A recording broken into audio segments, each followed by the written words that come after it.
Welcome to this lesson about non-disclosure agreements, or NDAs. By the end of this lesson, you'll understand the important role NDAs play in helping you move forward with your patent idea. A non-disclosure agreement, or NDA, is a contract by which one or more parties agree not to disclose confidential information that they have shared with each other as a necessary part of doing business together. It's basically an agreement to keep any confidential information a secret, and that means not telling anyone, not even your closest friend or your spouse. There are basically two kinds of NDAs, one-way and two-way. A one-way NDA is used when one party discloses secret information to another party. A two-way NDA, on the other hand, is used when both parties exchange confidential information with each other. You might start using two-way NDAs down the road, but right now we'll focus on one-way NDAs. What you really need to understand about an NDA is that, like any contract, it's just a piece of paper, and its integrity is only as good as the integrity of the parties involved. Although NDAs are legally binding documents, you still need to be very careful with them. A good rule to live by is, don't sign agreements or contracts with people you don't trust. There are two main reasons why you want to use an NDA whenever you talk about your patent idea. And when I say whenever, I literally mean whenever you speak about your idea, even if it's with your spouse, your family, or your closest friends. The most obvious reason to use an NDA is to keep your idea a secret so it doesn't end up in the wrong hands and get stolen. No matter how well-intentioned your friends or family might be, accidents happen, and an NDA is a good reminder to keep your idea a secret. Most people aren't used to dealing with NDAs, so when they do sign one, they're more likely to remember that they did. Also, if you have a falling out with one of these people, they're less likely to share your idea because they've signed a contract not to. Nobody wants to get sued, and an NDA puts people on notice. The second reason you want to use an NDA has to do with U.S. patent law. A non-disclosure agreement technically keeps your idea outside of what's called the public domain. And this is important because U.S. patent law states that if one discloses one's work more than 1 year before the filing of the patent application, that person is barred from obtaining a patent. Let me translate that for you. So basically, if you disclose your idea to the public in any way, you now have 1 year to file for a patent. By putting your idea into the public domain, you've now started the countdown timer, and the pressure is now on for you to make your decision. If 365 days pass and you haven't made a final decision on whether or not to file, well, the decision has been made for you. You simply won't be able to file for a patent on that particular idea. Let's go to the whiteboard so I can give you an example. Okay, so here we have the private domain and the public domain. And I'm going to draw a line right down the middle here, and that's going to represent our NDA, our non-disclosure agreement. So now, if you tell me your idea, and you give me an NDA, and I sign it, your idea remains in the private domain. However, if you tell me your idea, and there is no NDA, well, now your idea is in the public domain. And why is that bad? For two reasons. First reason is, now I can tell your idea to anybody, whether that's an accident on my part or an intentional action on my part. Neither of that matters, because now your idea is at risk. It's at risk of being known, it's at risk of being stolen. The second thing is, now that your idea is in the public domain, you now have 365 days to file for your provisional patent application, your PPA, or your non-provisional patent application, or your NPA. The clock is now ticking. And 365 days is really not a very long time, considering that you have to do all of your due diligence. And what is due diligence?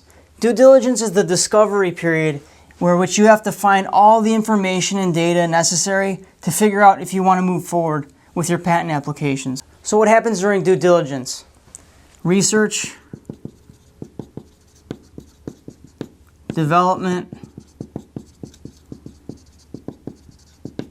testing, and if you're an independent inventor, testing and retesting, and investigation. Investigation can be anything from investigating your markets, investigating your customers, investigating your potential suppliers. So all of this is part of due diligence. And it may take longer than 365 days. especially if you're new to the game, if you're a first-time inventor. And so what you want to do is have this happen in the private domain. You don't want to put any undue pressure on yourself by disclosing your idea and putting it into the public domain. That's why you have to use an NDA. Now, I'm not saying you should use your NDA to procrastinate on this, okay? All this has to be done in a timely manner. Don't take your time on this. Act as if you're under the clock. Now, once you file your application, you're all in. You're absolutely committed. And your idea is now in the public domain. However, because you have filed a patent application, your application is now patent pending. And patent pending is really powerful because any of the stakeholders I talk about in the course are now going to take you a lot more seriously. Suppliers, vendors, investors, potential partners, they'll take you a lot more seriously if you're patent pending. You don't want to file your PPA or your NPA without doing proper due diligence. You don't want to rush into this, okay? Obviously, you want to do this as soon as possible, but you don't want to rush. You want to make sure that you've done all your due diligence. You've exhausted all these points to make a really good decision because, again, once you file for these applications, you're all in. That's why you need to use an NDA. You want to do all this due diligence in the private domain on your timeline, on your time clock, and you don't want to put any undue pressure on yourself. And that's why an NDA is so important. So I hope now you understand the difference between the private domain and the public domain and why you need to use an NDA. If you feel uneasy about asking friends or family to sign your NDA, all you have to do is explain this law about the public domain and they should understand. Remember, it's not that you don't trust them, it's just that you're doing what you're supposed to be doing, which is keeping your idea outside of the public domain. Now, there will be situations where some parties will refuse to sign your NDA. Let's say you approach an established company about licensing your idea. They probably won't sign your NDA because most companies are not going to let an independent inventor impose their will on them. That's why I highly recommend that you do not approach companies for licensing deals until your invention is in patent pending status, which means you've filed for a provisional or non-provisional patent. Now, anyone that provides services to you should be more than willing to sign an NDA.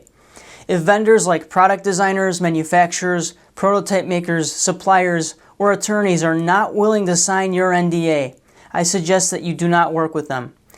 Before you present an NDA to anyone, make sure you warn them in advance out of professional courtesy. It's bad practice to surprise someone with an NDA. These kinds of situations will be further down the road for you. Right now, you just want to understand the basics of NDAs because you're going to use them as part of the Invention Idea Processor where I teach you how to evaluate your idea. So to summarize, there are two basic types of NDAs, one-way and two-way. For your purposes, you need to focus on one-way NDAs right now. Number two, don't disclose your idea to anyone you don't trust, even if they agree to sign an NDA. A good general rule to live by is to never sign contracts with anyone you don't trust. Number three, the main purpose of using an NDA is to keep your idea secret and to comply with U.S. patent law. Again, most people will understand why you want to use an NDA and should have no problem signing one. If they refuse to sign your NDA, you should reconsider disclosing your idea to them. So that concludes my lesson on NDAs. Download the NDA template that's included with this lesson and read through it completely. In the next video, I go through the sample NDA line by line so you understand exactly how it works. Reading through contracts is not the most exciting thing in the world, but I highly suggest you watch the next video because it's important that you know this information. I'll see you there.